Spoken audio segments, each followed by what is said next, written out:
Hey guys, James from AppSpy here. I am joined by Peter Wellington. Hi. And Danny Russell. Hello. And we are gathered for this momentous occasion. Final Fantasy VII doesn't come out on iOS every day, lads. But it just bloody did. Yeah. How exciting. I am currently playing it on my iPhone 6. And we are going to chat to you a little bit about it in a kind of hands-on-y preview style. Danny, you downloaded this last night, didn't you? Yes. And so you've played it a little bit. Maybe like the first hour or so, yeah. And Peter, you're obviously familiar with Final Fantasy VII from the past, right? Yeah, from days gone by. Brilliant. All right, then. And I'm a fan of the series, so we're all somewhat equipped to talk about this. Now, let us start with what are roundly positive things about the game. Firstly, it looks really nice, I think. Yeah, I mean, like, it looks sharper, doesn't it? Like, and it seems to tick along quite nicely. Like, you don't get that with random encounters. You don't get that and then spin and like slow load into the actual battle. You seem to get into them really quickly. Everything looks high res. I mean, not updated sprites or assets or anything like that, but everything looks nice and sharp. It's pretty much the same as the PC version, yeah. What I have noticed is that the loading does seem, at least on the iPad Air 2, it seems a bit faster. Like I was moving from one area to the next faster than I remember like on PSP and things like that. Yeah, I'm going to say roughly the same thing. It does seem to be a little bit more sprightly. And as we said, it's kind of based on the PC version, not the original PSX or the version they released onto the PSN, which you can play on your PlayStation 3, which I was playing last night for a video that is going to be coming a little bit later on. Having done that, it is an obvious visual step up, but if you've played the PC version, then I guess you're used to this look. Nicely less aliasy. And a bunch of people, bunch of Final Fantasy fans say that the PC version of 7 is the one that you want to play anyway, so they probably chose the right version to port over to iOS, I would say.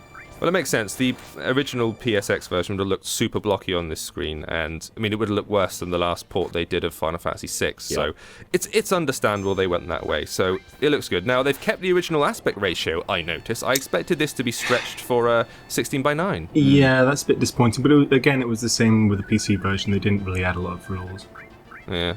So I don't mind that. I'm quite happy to have things in their original aspect. I'd rather that than either stretch it or have to zoom in and crop the top and the bottom. So I'm fine with that. It seems fine by me.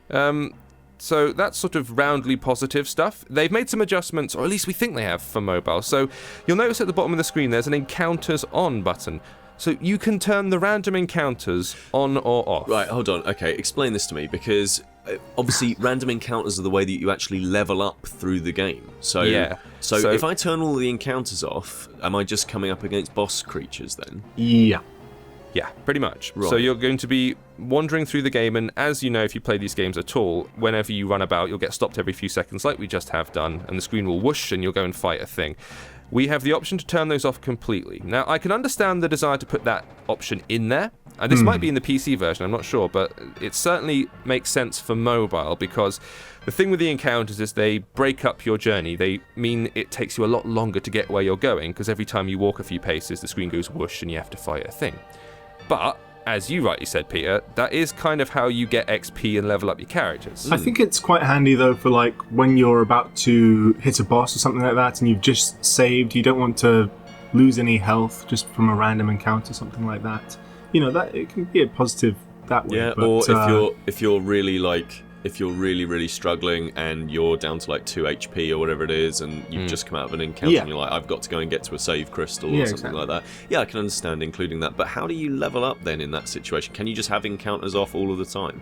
Well, I haven't tried it yet, because we've only just got hold of the thing. I just turned the switch on, I just went down in the elevator again like an idiot. Yay. Now, the other thing you can do, right, is you can max out all of your stats. Yeah. Well, yeah, I mean, you can do that in the original game, though, right? Like, you can just keep playing and playing and playing until you get level 99. No. There's a max stat button. What?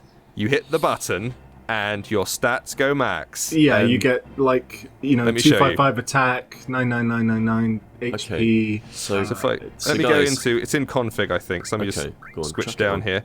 So there you go. Window color, all the right, music volume, blah, camera angle, autosave, max stats. So there's a max stats button, and if I press that button, everything will be boosted to max, meaning I can presumably just power through the game. Yeah. without even having this to really try. annoys me because like one of the things that I like doing every time I replay Final Fantasy VII is maxing the stats, like just spending ages trying to farm these stupid little items in a submarine area.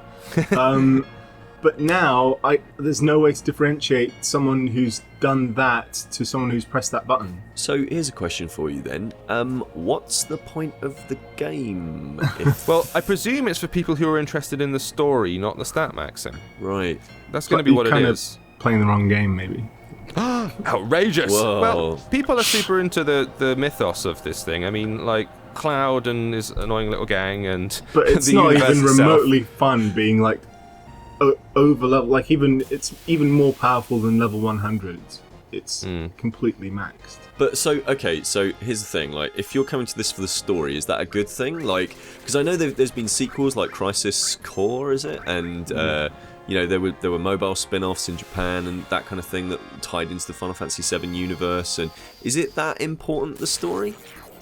I'm fond of it. I mean the story here is clearer than it is in 8 and 9, I would argue. I had no idea what was going on at certain points in 8 and 9. You're up in space for some reason. And yeah, this has a much clearer storyline, I think, than a lot of other Final Fantasies. But I don't know that you'd want to be playing for dozens of hours. And again, it's the mobile thing. It's the fact that mobile games are built around picking things up for a short space of time, rattling through and then putting them down again. These kind of games which have 30, 40, 50 hours aren't necessarily designed for it. So if people just want to kind of whiz through and get the nostalgia kick of, hey, there's Cloud and there's Tifa and oh look, Materia and all that, then they can do that without having to do what I'm doing now, which is keep getting into these random battles. So okay, well, I mean, they're not.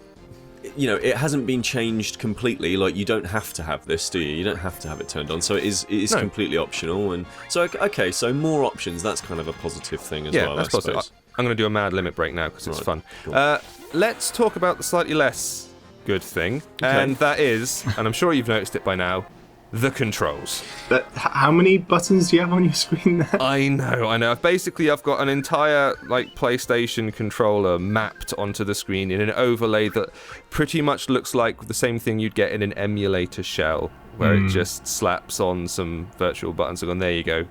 And, it's not great. I will say, on the plus side, the movement control I actually find a little handier, because I was playing it on PS3 last night, as I said, the original version, and the old tank controls and the need to constantly hold down a button to run is a bit of a drag. This actually feels a smidge easier, believe it or not. Yeah, there's more of an analog control now. Yeah, so that's good. But so they have changed that. That's good. That is good. The rest of it, though, no, I'm not liking this. Look at R1 and L2. Look at the tiny little buttons up on the top. This is not good. Not good that you can't switch it all off if you wanted to as well. There's seemingly no option for turning any of this off. If you had a controller, an MFI controller or something like that. I was going to say, is this got MFI controller support? Haven't tried it. My one won't fit into my iPhone 6 now. I've got one that fits an iPhone 5 and not 6, so I can't check. But that's a real shame, because with Final Fantasy VI, as I mentioned earlier, they actually sat down and they redid the interface. They redid it for the touchscreen. So instead of having the standard menus,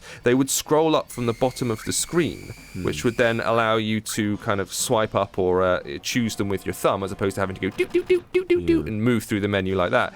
No such concessions here. It is pretty confusing, like when you're trying to enter the name of a character, for example, and you want to just actually type it in, but instead you have to control the D-pad and move over to select. It's a bit... So here's the problem of re-releasing Final Fantasy VII, right? This is the larger issue. Final Fantasy VII is such a touchstone. It's such a massive part of gaming culture, and there are so many hardcore, do not change a single thing about this fans, that any changes they did make to this are going to be, like we just did with the whole turning on and off auto battling and stuff like that,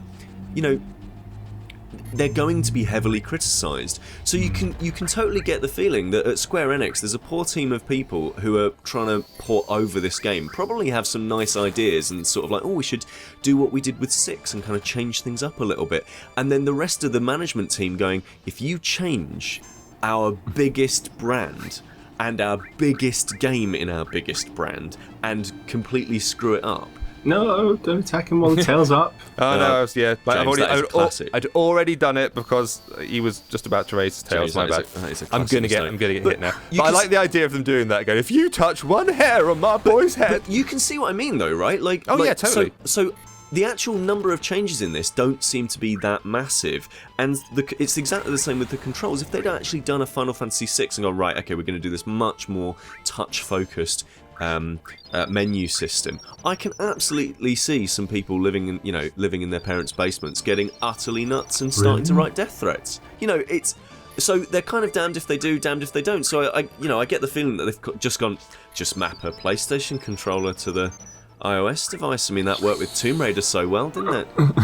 Yeah. I think it's a bit of a shame. I would have liked to have seen a more mobile-friendly version. I don't know if it would have been that much more work. I mean, perhaps it would have been, and we'd never have got the game because it would have taken so long. But this stuff, I'm always hesitant with. You play the GTA games, and they've got those mapped controls, and it's just not comfortable, especially on a little screen. It's just fiddly and horrible. The thing is, at the end of the day, there's certain people who don't have any kind of other gaming devices, and maybe they do just want to play Final Fantasy VII on their phone or GTA on their phone.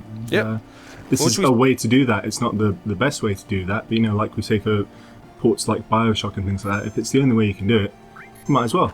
Yeah, and agreed, yes. I mean, we can quibble about it, but at the same time, I've now got Final Fantasy VII in my pocket, and that's kind of cool, and that's something you thought when you originally got a PlayStation and it came with 4 discs, you're like, I'm going to get this onto my little phone, am I? This is another thing, they haven't really optimized it at all, so it's still 2 gigs, which is actually more, I think, than the original PlayStation releases, because that was 3 discs and they were each less than 650 megabytes. That's true, actually. And it needs 4 gig in order to install, by the way. You have to unpack it, and that takes 4 gigs, so bear that in mind when you're getting it. It's also not cheap. It's, I think, £12.99, £10, something like that. Like $18. Yeah, it's a lot of money, but people are going to pay it because it's Final Fantasy VII, and you know what? I can understand that. I was excited when I heard this. This doesn't happen every day, like we said. So we're going to do more stuff based around this. We're going to do additional content involving comparing the old version of the game to the new version of the game. We're also going to do some stuff with reviews, of course. So stay tuned for lots more Final Fantasy VII action on iOS and mobile. Thanks for watching, guys. Bye. Bye. Bye.